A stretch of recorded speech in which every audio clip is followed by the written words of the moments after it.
Cette sculpture a été conçue comme partie d'une recherche académique que j'ai menée pour le cours de Madame Fréchely sur la religion romaine.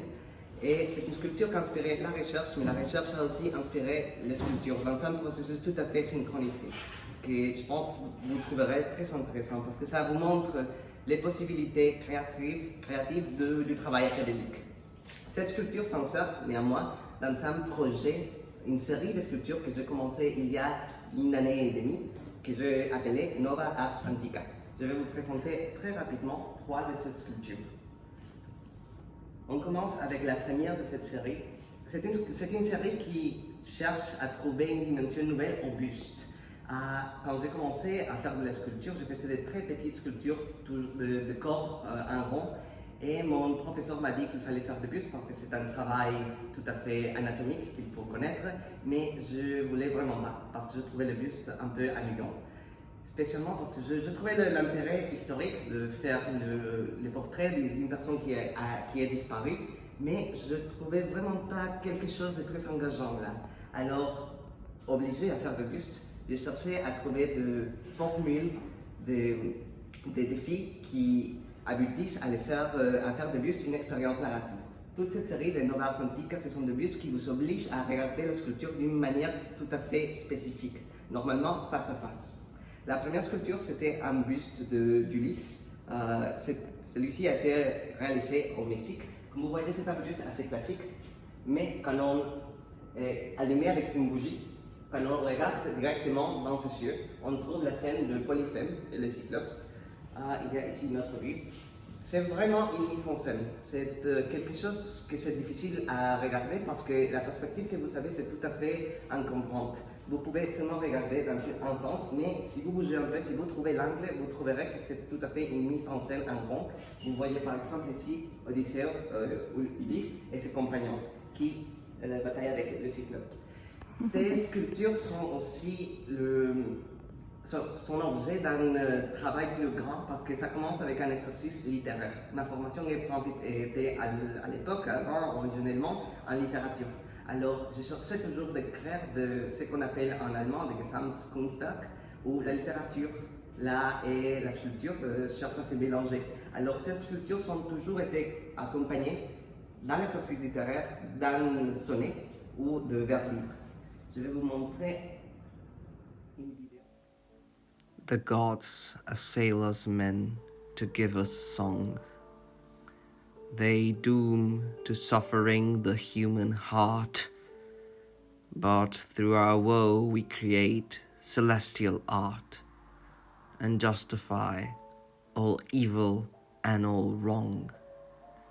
If Troy remained unlived and Helen chaste, if I had not the sun god's offspring blinded and laid upon a wreck, betrayed, abandoned, upon my long-lost Ithaca replaced, this song would not exist.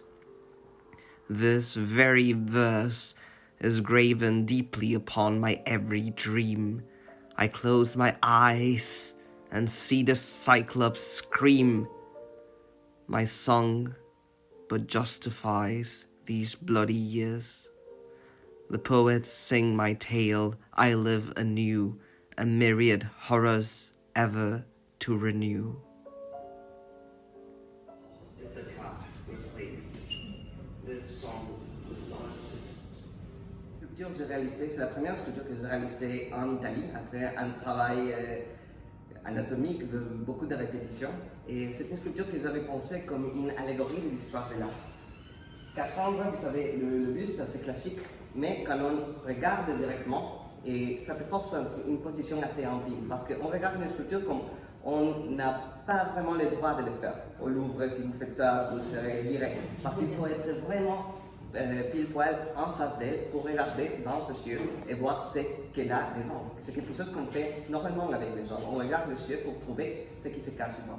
Et dans les cas de Cassandre, on voit les chevals de Troie, les enfants de sa destruction. Cette sculpture, je vous avais dit, a été conçue comme une allégorie de l'histoire de l'art parce que le buste est assez classique dans son style, mais le cheval provient d'un autre style. Au début, j'avais fait un qui est très naturaliste. On ne le voit pas du tout ici. Il y a la vidéo que je vais vous montrer après. Mais le cheval est conçu dans un style plus abstrait. Avant, j'ai fait des dessins pour faire un cheval, disons, art nouveau, après cubiste. À la fin, j'ai trouvé l'abstraction dans les chevaux étrusques. Et alors, on trouve que le futur se cache déjà dans le passé. Mais cette relation de cheval qui va détruire la civilisation de Cassandre, c'était aussi conçu comme une allégorie du fait que l'art abstrait, l'art contemporain, détruit l'art classique et pourtant n'est qu'une continuation de l'art classique et se trouve déjà dans son origine. Comme vous voyez ici, il faut vraiment regarder les pièces pile poil en face.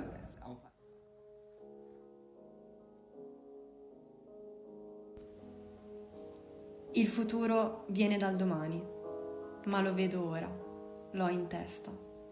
L'avvenire orrori manifesta, sempre con fantasmi quotidiani. Come si dimentica il futuro? Ciò che deve occorrere ancora, se il passato sempre ci divora. Immagino un inganno amaro, scuro. Porto allora in me un dolore strano. Viene dal domani che mi sembra tanto reale, mentre l'ora è ombra. La mia vita è diventata un sogno. Ben vorrei strapparmi questo sguardo che mi dà l'adesso, ma è in ritardo.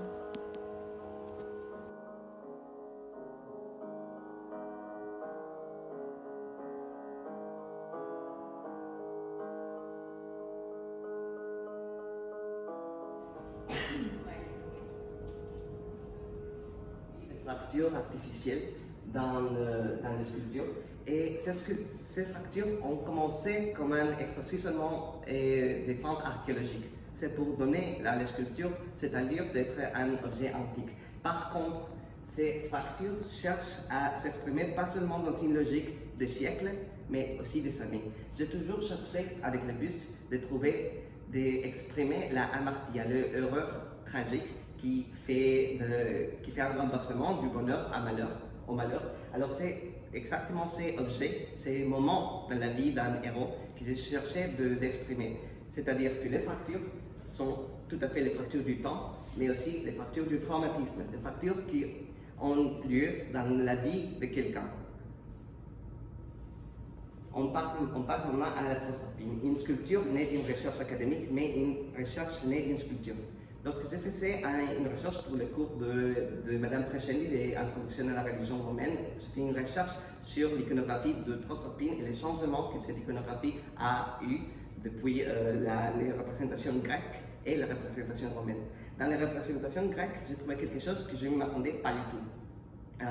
J'étais tout à fait habitué à la représentation qu'on trouve dans la modernité, c'est-à-dire chez Bernini, par exemple, où on a une scène d'un dynamisme effroyable, une scène où on voit vraiment la terreur de la fille.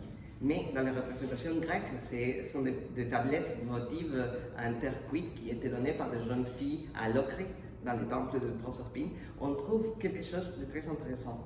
C'est pas du tout le même mythe. On dirait qu'il y a toujours des compositions harmoniques.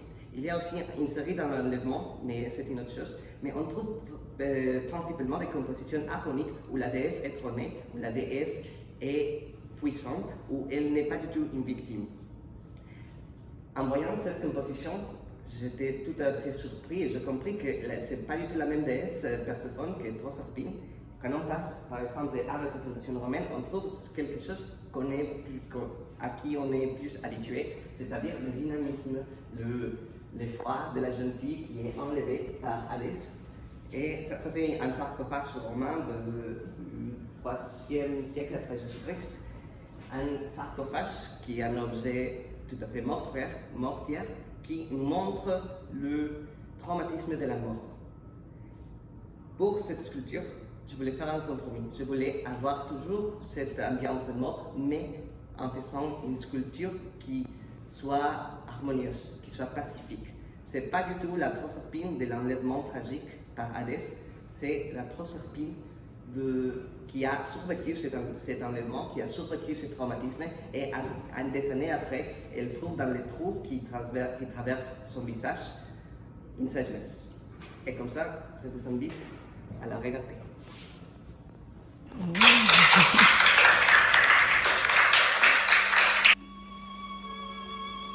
Pourquoi devrais-je mourir pour le printemps? Pour qu'une autre effleure, pour qu'elle éclose? De ma souffrance serais-je un jour la cause? Or le printemps m'attend dans l'entretemps. J'accepte alors ma mort et mon supplice, et je comprends que je serai une autre. Le doux printemps est désormais l'apôtre qui vous rappellera mon sacrifice. Je vous en prie, gardez donc ma mémoire. Et chaque avril, en regardant une fleur, sachez quel est le prix qui la dévore. Et récitez à voix haute ma triste histoire. C'est par les trous que rentre la lumière. Et je suis morte pour commencer une ère.